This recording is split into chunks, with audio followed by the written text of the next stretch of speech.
आज बघा पेपरमध्ये एक एक न्यूज आली, विंडफॉल करात वाढ. विंडफॉल सिलेबसमध्ये कुठे येतो? सिलेबसमध्ये जे कर रचना नावाचा आपलं टॉपिक आहे, चॅप्टर आहे, त्याला आपण टॅक्स स्ट्रक्चर म्हणतो. त्यामध्ये याचा काय होतो? समावेश. Government hike windfall tax on diesel ATF. ATF म्हणजे इंधनामधील हे cut levy on petrol export. बरोबर. इथं कन्सेप्ट समजायची आपल्याला. विंडफॉल टॅक्स कशाला म्हणतात? विंडफॉलला इंग्लिशमध्ये मराठीमध्ये विंडफॉलच म्हटल्या जाते, दुसरं म्हणत नाही. आता बघा विंडफॉल टॅक्स कशाला म्हणतात? आता बघा आपल्या इथं जे काही ऑइल असते, म्हणजे पेट्रोल असते, डिझेल असते, ऑइल डिझेल या डिस्ट्रीब्युशन करणाऱ्या म्हणजे त्याचं वितरण करणाऱ्या काही कंपन्या असते. जसं HP झालं, Hindustan Petroleum, Bharat Petroleum, Shell झालं, रिलायन्स झालं, या आपल्याकडे काय आहे? अ, अ, आपल्याकडे ऑइल डिस्ट्रीब्युशन म्हणजे पेट्रोल डिझेल डिस्ट्रीब्युशन करणाऱ्या या काय आहे? या कंपन्या आहेत. या कंपन्या काय करतात? आपल्या इथं पेट्रोल डिझेलचं या डिस्ट्रीब्युशन करतात. आता या कंपन्या जेव्हा डिस्ट्रीब्युशन करतात, यांचा नफा माहिती आहे कसा असतो? समजा या कंपन्यांनी काय केलं? समजा या कंपन्यांनी काय केलं? 1 लिटर जर पेट्रोल विकलं, 1 लिटर पेट्रोल जर विकलं, तर यांना उदाहरणार्थ त्या 1 लिटर पेट्रोलची किंमत जर ₹100 असेल, उदाहरणार्थ, या ₹100 यांना समजा 1% प्रॉफिट मिळते. किती? 1%. म्हणजे मला सांगा, तो ₹1 झाला. ₹100 1% म्हणजे ₹1 झाला. आता काय झालं? पेट्रोलची किंमत ₹100 समजा ₹200 झाली, उदाहरणार्थ. ₹200 झाली. 1 लिटर 1%च यांना नफा मिळेल. पण 200चे 1% म्हणजे ₹2 झाले ना. म्हणजे पेट्रोलच्या किमती वाढल्यामुळे यांच्या नफ्यामध्ये वाढ झाली. आय अगेन रिपीट, यांचं पर्सेंटेज बघा, यांचा नफा हा कॉन्स्टंट आहे. पण किमती वाढल्यामुळे यांच्या नफ्यामध्ये काय झाली? वाढ. नफ्यामध्ये वाढ झाल्यामुळे सरकार असं म्हणते, की काही कारण नसताना तू काही न करता फक्त किमती वाढल्यामुळे तुझ्या नफ्यामध्ये वाढ झाली. किती रुपये नफ्यामध्ये वाढ झाली? तर ₹1 नफ्यामध्ये वाढ झाली. बरोबर नाही का?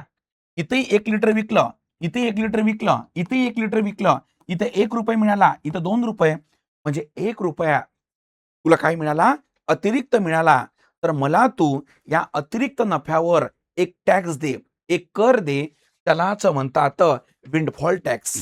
समजलं? त्यालाच काय म्हणतात? Windfall tax. विंडफॉल टॅक्स म्हणजे काय?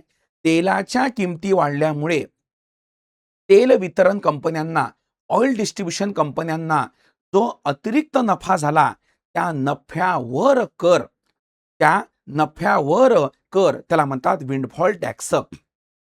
एकदम परफेक्ट. ओके.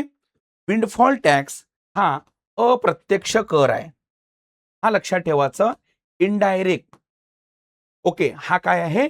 इनडायरेक्ट टॅक्स आहे. हा कोणता टॅक्स आहे? हा इनडायरेक्ट टॅक्स आहे. ओके.